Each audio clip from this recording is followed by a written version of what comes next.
लपेट लिया कुछ और इसको इसमें खोल दिया। ठीक, दूसरे में हम क्या करेंगे, ये चॉक पाउडर है, इसको लेंगे,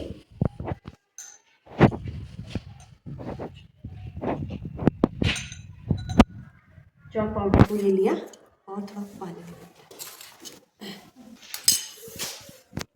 और इसको डिज़ोल्व करने की कोशिश की। ठीक, चॉक पाउडर को हमने घोला।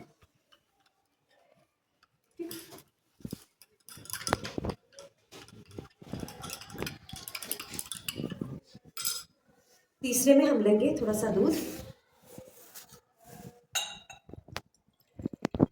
और इसमें मिला देंगे सिर्फ पानी।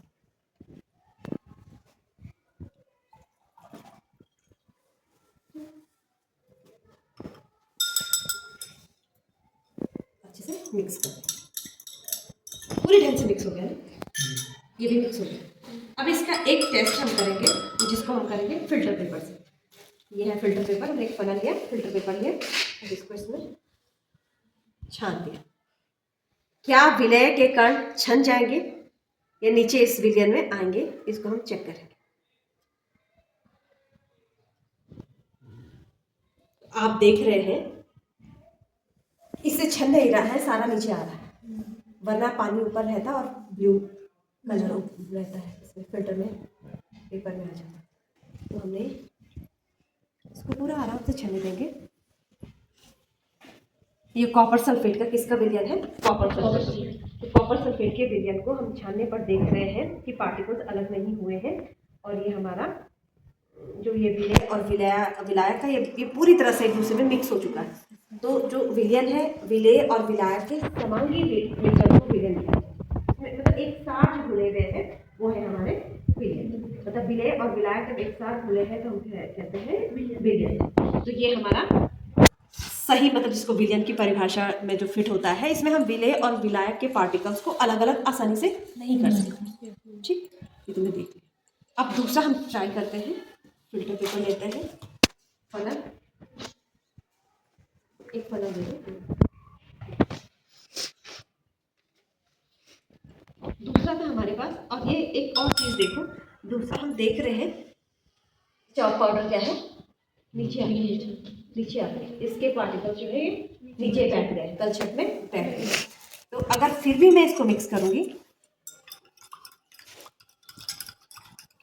और इसको भी हम दोबारा से फिल्टर करने की कोशिश करेंगे, स्पीकर में ले लेते हैं।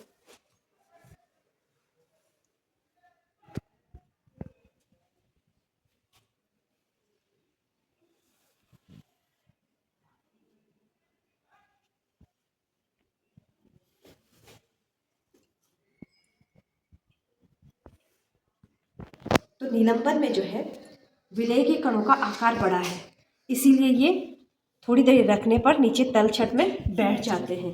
और अगर हम फिल्टर पेपर से इसको इस्तेमाल करें तो ये फिल्टर पेपर पर भी यहाँ पर विलय के कण अलग हो जाते हैं और यहाँ नीचे शुद्ध जो है पानी हमारा हमें प्राप्त हो जाता है। धीरे धीरे से देखेंगे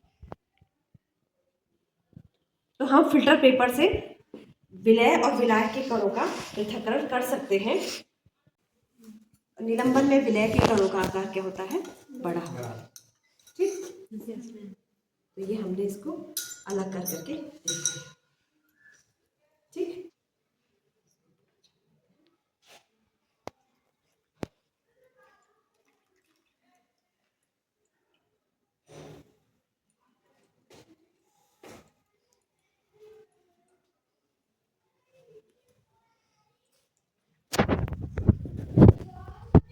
धीरे धीरे चलता रहेगा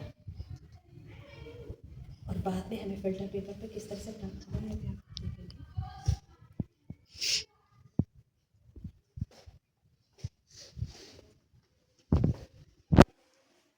धीरे से चल रहा है।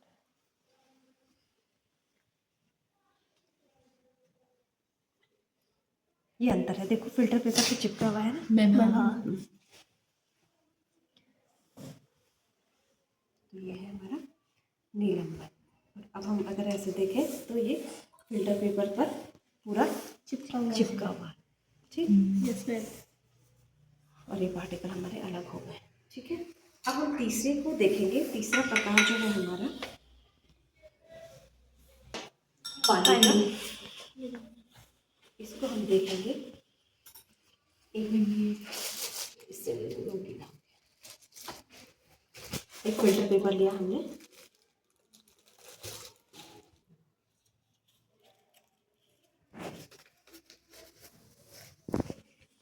बदाम के शेप में बनाएंगे और इसको हम